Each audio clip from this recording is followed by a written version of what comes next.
मंडळी, मी आज तुम्हाला मेथीची पुरी करून दाखवणार आहे। ही मेथी कट करून घेतली बारीक।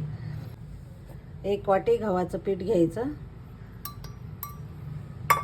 कोथिंबीर घ्यायची, मिरची पावडर टाकायची 2 चमचे, हळद टाकायची,